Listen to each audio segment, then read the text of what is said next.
આ ચકોને કાકા ઘરે આવતા રહ્યા. કાકાએ ઠપકો બહુ દીધો કે ચકા તું રહેવા દે, આવા મારે આબરૂના ન કરતો અને કોઈ દિવસ વેવાની જતો નહીં કહે. અને 2 ઝાપટો મારી કાકો એની ઘરે વહી ગયો. ચકો એની મા પાસે કહ્યું, મા કાકાને કોઈ દી ભેગા લઈ ન જવાય ને કાકાને ભેગા લઈ ગયેલે ભૂકા કાઢને કે મારા તો કહે કાંઈ મને કહે દીને ઊંધું દેખડે ભરાવે કહે શું હશે કે ભાઈ હશે એમ નહીં કે હવે મારે એકલાને જવું છે કે મેં મારી જડીને જોઈ જ નથી કે મારે મારી જડીને જોવી છે ને જોવી જ છે કે કાલ હું એકલો જઈશ કે પછી બેટા જો એ કામ કરો હું કહું એમ કરીશ આમાં તું કેમ કરું બધું કે કાકો કેમ થાય છે જ નહીં કે જો બેટા આપણે વેવાઈને ઘરે ગયા હોય ને તો ડોકે ભાર રાખવો જોઈએ. ગામાં ડોકે ભાર રાખીશ બસ. આપણે વધારે બોલ કરવું નહીં, વધારે ખાવ પણ કરવું નહીં. ઘરે ભલે દવા ખાતા હોય આપણે, પણ બહાર ગામ જ્યાં પછી આપણે ખાવ નહીં કરવાનું. ભલે માં તું કેમ. બીજું ત્રીજી વસ્તુ એ છે કે તારે કોઈ પણ જગ્યાએ વેવાઈની ઘરે ગયા હોય ને તો ઊંચા બેહણે બેહવું કે શું હવે નીચે નહીં બેસી જવાનું. સમજાઈ ગયે? આ 3 મારી વાત યાદ રાખજે. માં ભલે બસ તું કેમ માં ઉપડું છું. બીજી સવારે ચકો ગયો, વેવાઈ પાછું આવકાર આપ્યો, સકલેશ કુમાર પધારો તમે આવ્યા, મજા આવી ગઈ. કાકા ભેગા હતા, કાકાને કેમ છે શું છે એ ચર્ચા થઈ. ખાટલા ઢાળી દીધા, ખાટલામાંથી બેઠો અને ચકાને યાદ આવ્યું કે મારી માએ કીધું તો ડોકે ભાર રાખવો જોઈએ.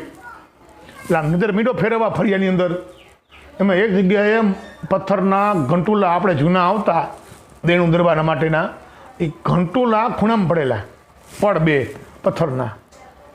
એટલે આને બોમ્બ પડી સાસુમાં હા બોલો ચકલેશ કુમાર શું છે કે રાંધવું છે રાંધવું.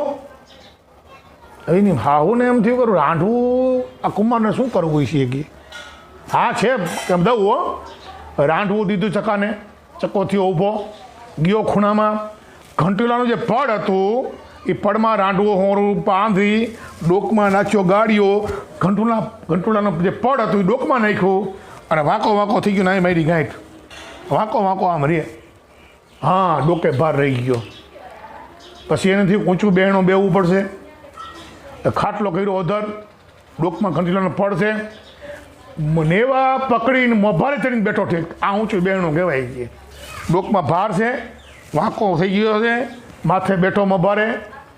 ગામ ભેગું થઈ ગયું. નક્કી કાંઈક કહે ચકલેશ કુમારને વેરગું છે કહે એની હાહુમાં કે સાચી વાત છે હો કે ઓલા ઘી ચોખાને ખાંડ પીરસાતા ને તોય બોલવા માંડ્યો તો કે તારીમાં નાતરું દે ને ચપટીક ચૂપ દે ને બાટી બોઘા દે ને આવું બોલતા હતા કે ચકલેશ કુમાર કે શું નક્કી વેરગું લાગે છે કે આમાં જ હોય કે તો એમાં ચડી જાય કે હાંજ પડી ત્યાં સુધી ધૂપ ધોવાણા કર્યા, મરચાના ધૂપ દીધા, ભૂવા બોલાવ્યા, દાણા જોયા, પણ કોઈ સંજોગમાં ચક્કો નીચે ન ઉતરે.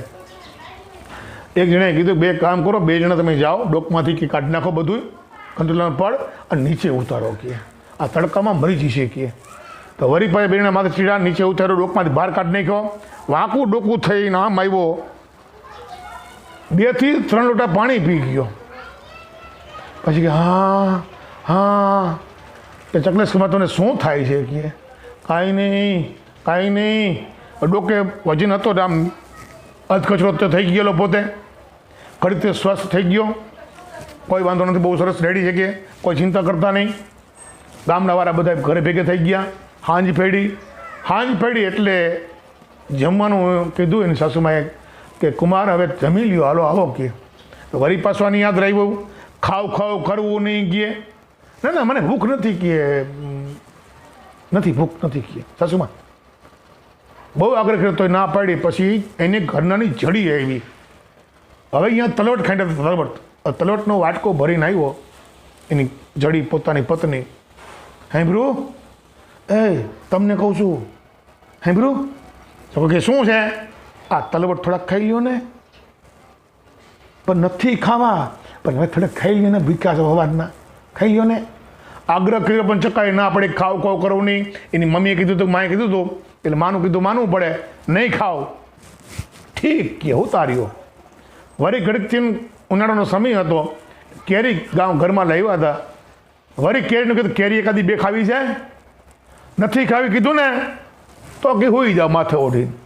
ઓસરીમાં ચક્કાને ખાટો નાખી દીધો અને મા દીકરી 2 રૂમમાં હોઈ ગયા.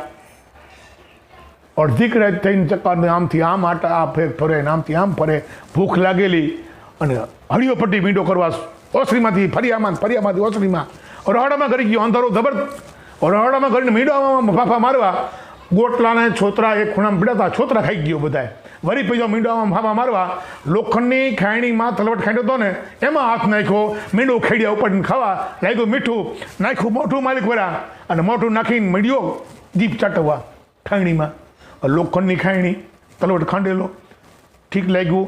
પછી તો મૂંઝાણો, કારણ કે હલવાઈ ગયેલું માથું ખાયણીમાં, હવે શું કરવું? તો એ બિચારો બે બાકડોથી ઘડીક આમ ભટકાય, ઘડીક આમ ભટકાય, કમળે ભટકાય, ગોરા ફળ નહીં ખાય. જડીની માં ઉઠી, બેટા જડી, હામાં આ પાડો છૂટું લાગે છે ઓ કે જાને, આમાં જાઉં છું હો, બે પાય બાંધી જઈ ગયે. હવે એ આ જડી અંધારામાં ઉઠી, ઓલો વાંકો ખાયણી કાઢે, વાહ પર હાથ આવ્યો જડીનો, એ માં આ પાડાને શીંગડાઈ નથી, અરે ઊંડી બાંધી દઈને કહે શીંગડા વગરના પાડા બાપાને ઘરે વહી ગયા, બાંધ્યા જા, ડોકમાં રાંઢવું ચક્કાને નાખી અને ભેંસની બાજુ બાંધી દો, અને ભેંસ ચીકોટા ખાયો, ઓરિજિનલ પાડો ગમણમાં બેઠો ગમે એની અંદર હતો. અને આ બાર સવાર સુધી રહ્યું ને સવારે એની મમ્મી જઈ ગયા, બેટા જડી આમાં હાલ ભેં દોવી છે, પાડો છોડ. મોહનું થઈ ગયેલું, જડીએ જ્યાં નજર કરી ભેંની બાજુમાં પાડો બાંધ્યો ત્યાં, એ માં તો કે આ પાડો તો પાટલું વાળો છે, કે પાટલું પહેર્યું છે કે પૂટે છે, હે નો જો હરકીતે જો. જ્યાં જોયું તો સકલેશ કુમાર વાંકા વળી ગયેલા, ડોકમાં માથામાં ખાયણી હતી, એ મા દીકરી બે ત્રણ ખાયણી નાખી, કાઢી બાયરે હોજી દડા જેવું મોડું રાવણ જેવું થઈ ગયેલું. અને ત્યારે જડી બોલી, આ તો કી ઈ છે, કે મારા ઈ છે. એટલે એની હાવ કે ભલે તારા ઈ હોય, તારા ઈને કરી દે ઘર ભેગા ગયે, આ આવે નો હાલે, કી જા. અને ચકો બિચારો ખોજિયા મોઢાથી ઘર ભેગો થઈ ગયો.